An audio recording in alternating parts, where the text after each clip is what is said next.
Hello về anh cần chia tay. Xuất sắc, chạy té cụ.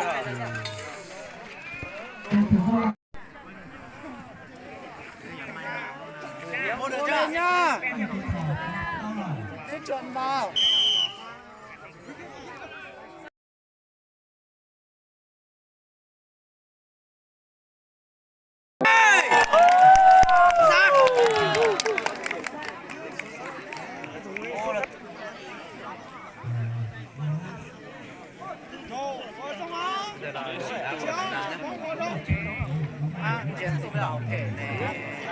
Chưa ăn gì không cơ tụi mình à rồi nó tiếp theo phải là tôi chỉ à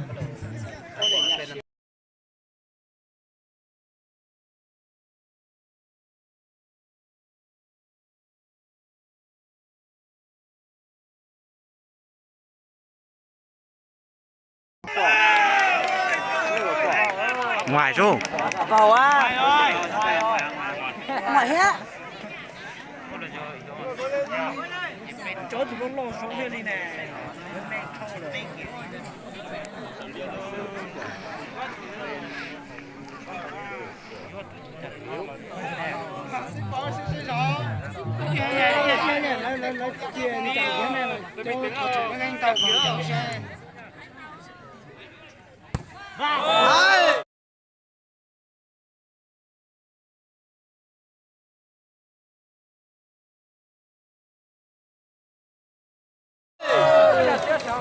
là cơ hội rất lớn là nó cũng có cơ hội lót cha làm cơ hội nhiều hơn con này thì chân dạy 3 à bây giờ chân dạy 3 đó chỉ mình tàn này đó chỉ mình tàn là mình tàn thôi đó mình chi tú mà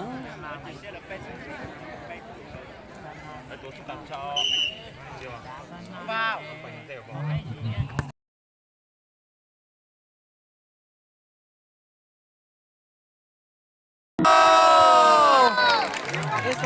Đi ra xuống Hòa ơi, Hòa ơi.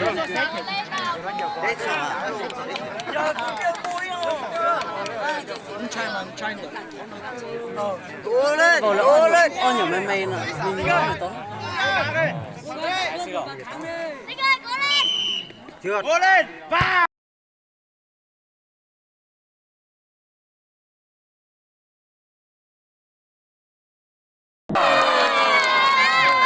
sợ đến để tối là sợ tao chỉ là thời anh vậy đó là một của sao sợ Ôi giời, đúng rồi. Quả này không vào rồi em ơi, cố gắng đi. Quả này không vào rồi anh biết rồi. Không vào rồi, lên chơi.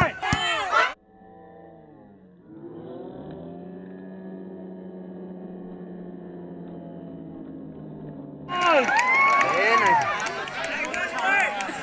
làm mẹ dê Cố lên bà ơi. Xong ơi. Cố gắng nhá. Cố gắng đi. Người to khỏe đi. Sức khỏe vào đi. Sức mạnh vào. Người to khỏe đi. Sức mạnh vào đi. Ôi. Dạy cuộc luôn.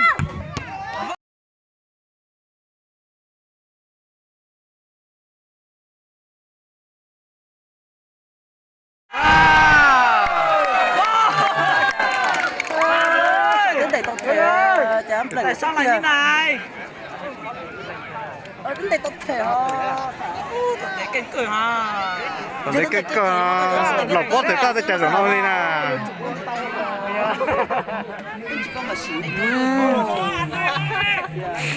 do chỉ đi vào. Không sao đâu, không ăn sợ. Nuôi, quả này bay đây chơi thôi. Không sợ đâu, chơi thôi. wow 2-1 2-1 rất căng trận thấy từ thế này Không nói cái gì luôn. như chúng mà tôi suýt tôi chứ vào thì thôi rồi Thằng này rất là chắc đấy. mang tên nữa trượt biết đâu trượt chân đấy cả giết dao tí chân đấy đủ là đây là mạnh lên quyết định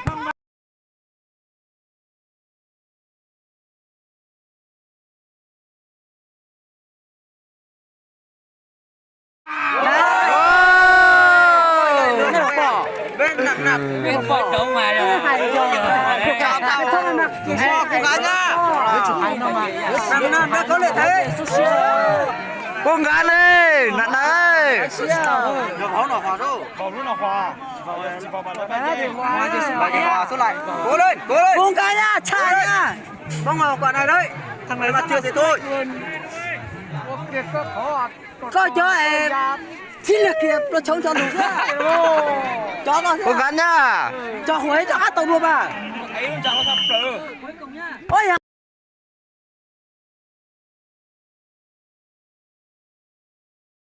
Ông cái Âm ơi. 3-3. Là. Tại ba là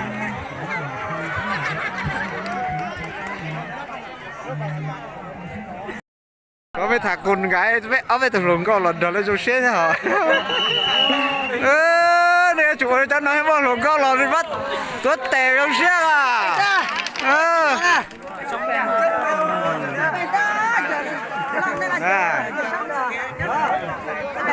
Dễ chấp lại rồi. Mới chừng nào mà lùn con chứ? Tôi còn tè sẽ chỉ ra đến từ đi à?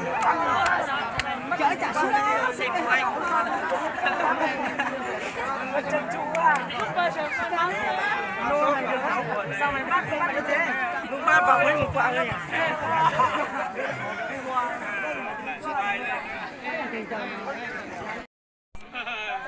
Thằng con nhát tàn không à?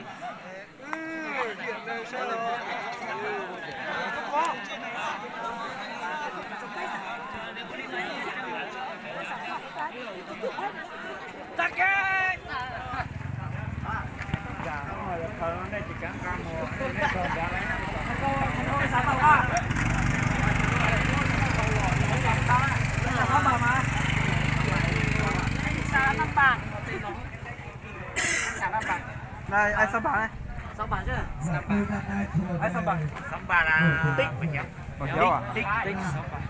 Anh sạt một quả nữa là 6 bàn luôn đấy. Gần đưa rồi. Sếp, của ta giới thiệu ấy. luôn nè, của ta thêm 4 bàn nè. 4 bàn chưa? 6 bàn chứ? 5 bàn. Anh sang ghi được 5 bàn thôi. Lúc này thập em nghĩ có tin 5 bàn à? Chưa. Thọ có anh sang 3 bàn à? Bên chờ lắm. Cho lấy anh chơi nhóm đến chờ thì dân kia bên chờ nó sao nữa mà. 5 bàn thôi. 5 bàn chứ?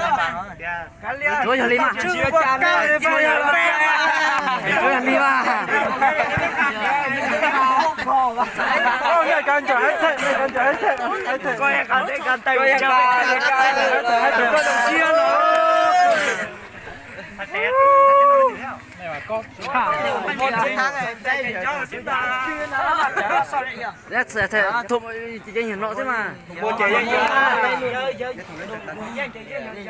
Này cho mà chỉ cho mà giờ nó to hay gió. Phút 90 ghi vào đó. Hai chỉ chuột ít bây giờ xong rồi phút ta chơi cũng 30 phút hiện kia còn báo rồi. Ủa 30 phút cái đấy. Cả sáng nên giờ thì hai nó nên giờ tết cha. Gió cơ. Nên giờ thì hai nó mà lâu nhất đi đồ như kiểu là hai Việt luôn đấy. Thì hai này là đó rất là lâu. 16 giờ nên quay chứ cái chồng tao phu rồi mà 16 giờ kìa lên Nên vẫn sẽ để cho ta mà Không xong đây thứ gì thứ gì tà chế làm gì đây kinh cực mãi cái này bữa anh cả giá thì này anh nói thiệt xem xấu xí này lấy xe lên sau giờ ta mà họ còn phải hồi hộp hiện thế sao cái cổ tiêu sao kia đâu đó mà biết rồi thế đó đầy tàu tiệt tàu ít sự siêu can thể hết đồ trẻ ta rồi nên đấy chỉ là nát kia ở bên chỉ là cái lạc kia sáng chỉ tệ đấy cái là đồ đấy tôi điêu tỏ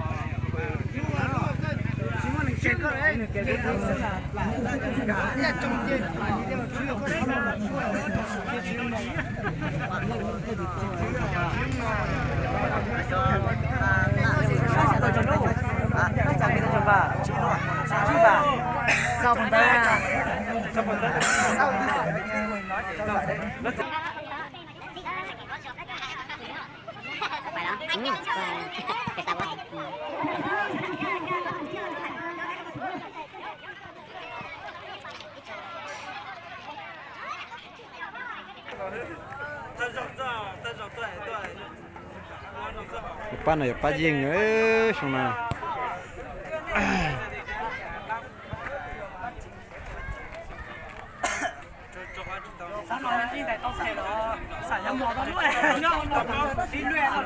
Đây vào xếp hàng đi. Hàng giàu. Đất 4 đội ấy.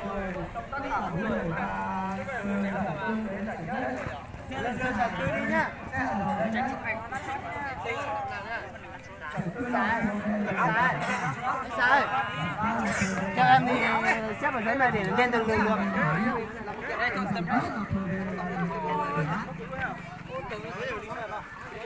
Cái giá nó trái được đấy là cái này mà chung.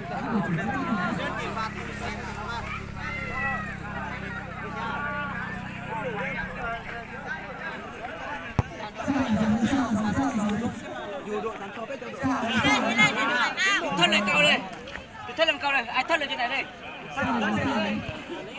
Đi.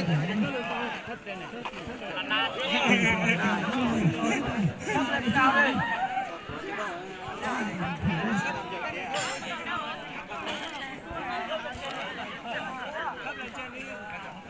Xếp hàng sát vào đi rồi. Sát vào. Đẹp.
Lấy cho nó cho dạy nào đó. Dạy nhất, dạy nhì, dạy ba, dạy tư.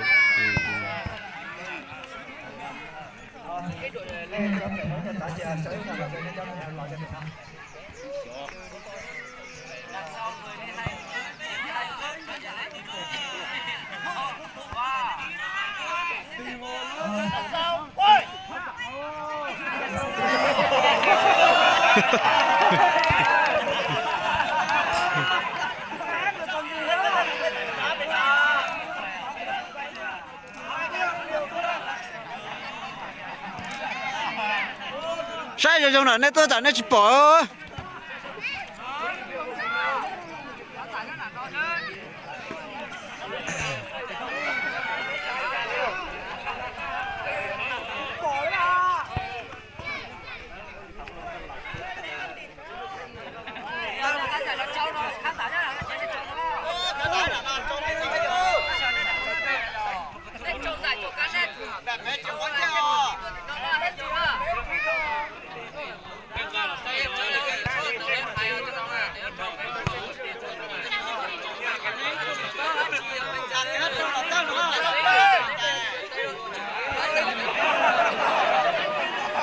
Tì lông trò bè thế đâu.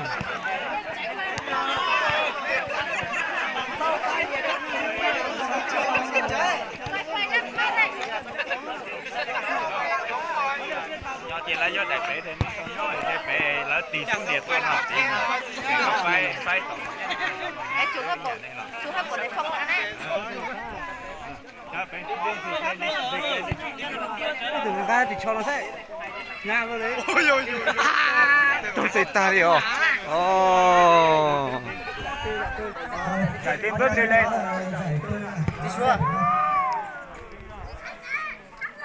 đấy tăng từ này cho nó giờ cho bắt tay vào lấy tôi nhìn bạn đấy lấy mua riêng lấy là chạy không lì nè bạn này giờ bắt thịt plau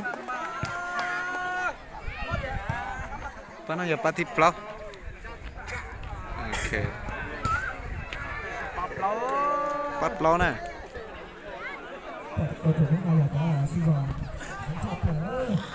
bắt plau nào mới tự lo cho họ luôn ra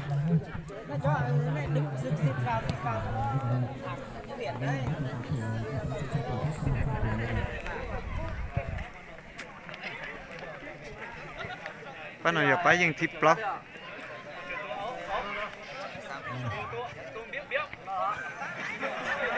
ơi chạy là mà đó này trong xuyên ơi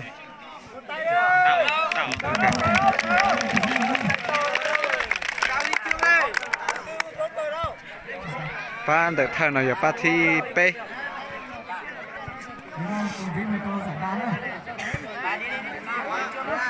bạn nào giờ bắt thi p thì tiền mà cho bắt ý là sẽ không đi đất gì mà lấy tiền trả cho và dầu chỉ họ tu sửa thế chỉ là cho bắt lâu là chạy ở đây nữa mà bắt tiếp lâu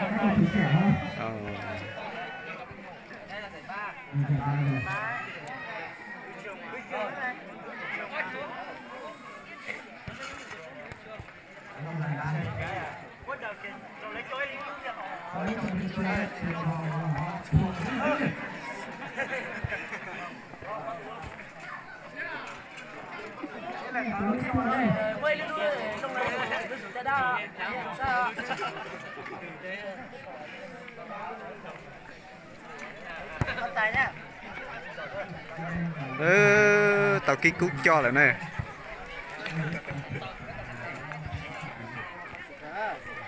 này sẽ dùng cầu li pet tụ con mong xuống đi sẵn luôn đây này rồi hả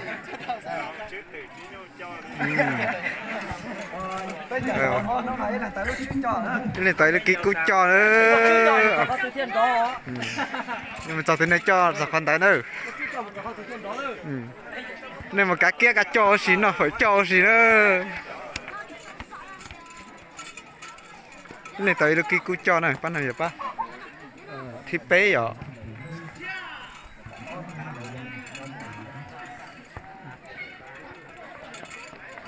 đó này trong xía nữa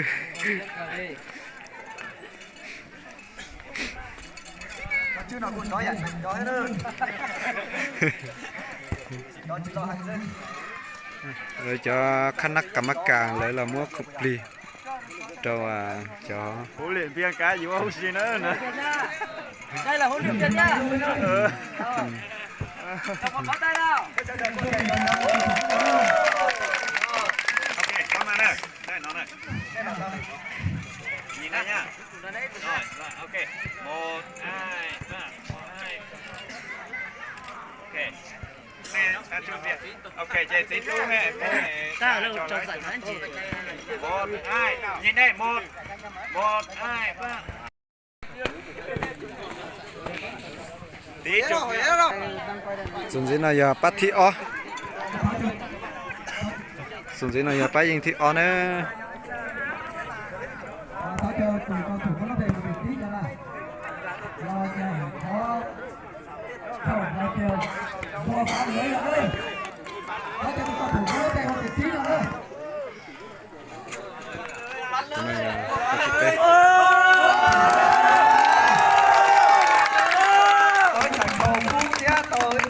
tới chạy khẩu cú này được kí cú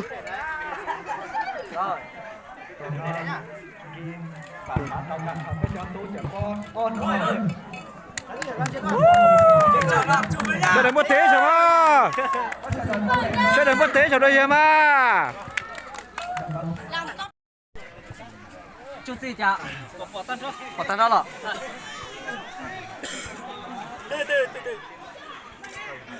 cười đi nào ai em cười đi nào đấy rồi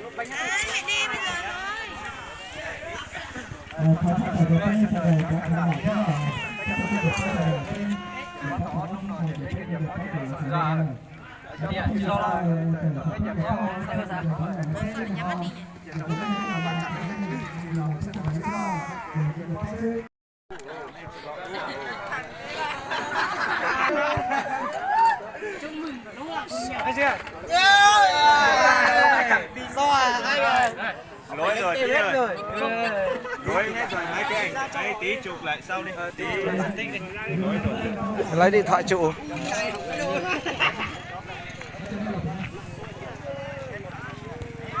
bắt đầu anh em hồi héo quay con đây nhá. con này là party P party O con nhân chỗ này là party O Mạnh đâu? Đây.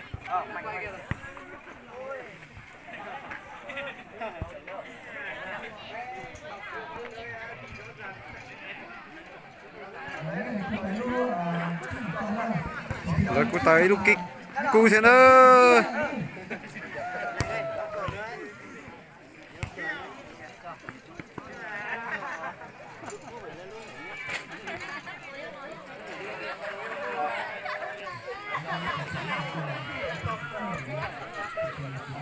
Mấy từ đây đi giờ đây nhỉ?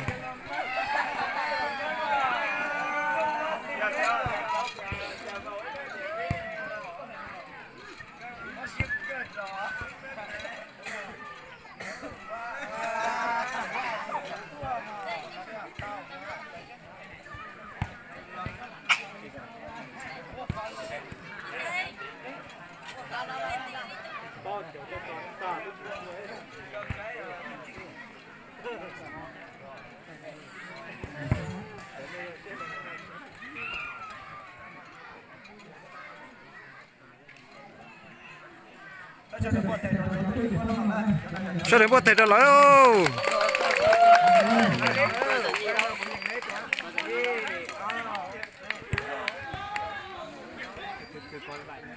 toàn đi tới bìa là chuyện khó rồi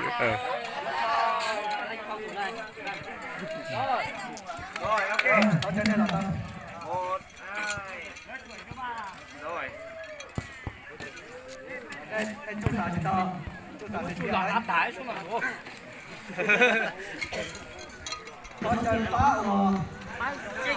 phải nhìn thị y nó là nó phải nhìn thị y nhau nào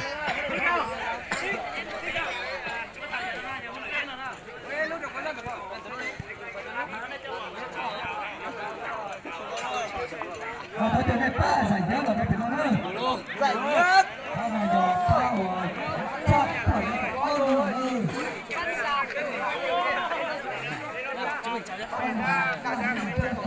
trên tấp con lo lại sức bắt giải nhất giờ chúng mới tụi cho đấy Cho gì đâu.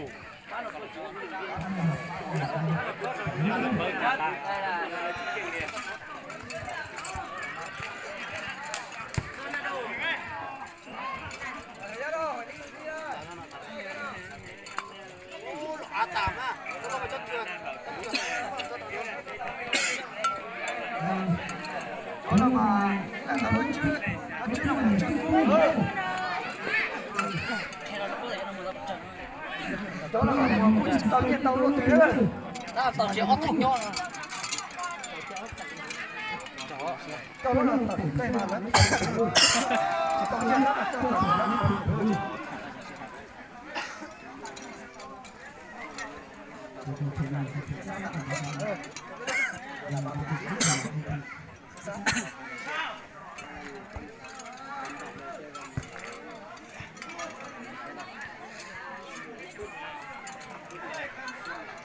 Vơi chụp nhiều ảnh vào. Đây, cầm này đấy nhá. cầm cả cái này luôn này. Sai trong cho dưới vào dưới đây xa xa đây bây giờ nó tàu lúc cũ luôn à lấy tàu lúc cũ này ban này phải nhanh đây chú có kiểu đó một chơi kiểu kia xong cái kiểu bay thì chú ấn lại mới được ba người rơi cái bê ba người rơi cái đi nhìn cho bay đấy thôi bay nhá bây giờ ra bay đây bay một hai ba gai lại một lần bay lại bên đây 1 2 3 đây ai thế rồi vậy anh cầm trên tay xuất sắc chạy cái cú bắt tay trên tay về nhà đấy Đồng môn đây đồng môn đây nhìn đây 1 2 giọt đi có nhà mà bé giọt đây giọt đâu cái này là coi nhảy cầu cuốn tay mà nhấp tới giờ này từ từ mới nhảy nhá 1 2 3 nhảy nhảy lại 1 2 3 nhảy ok nhảy đâu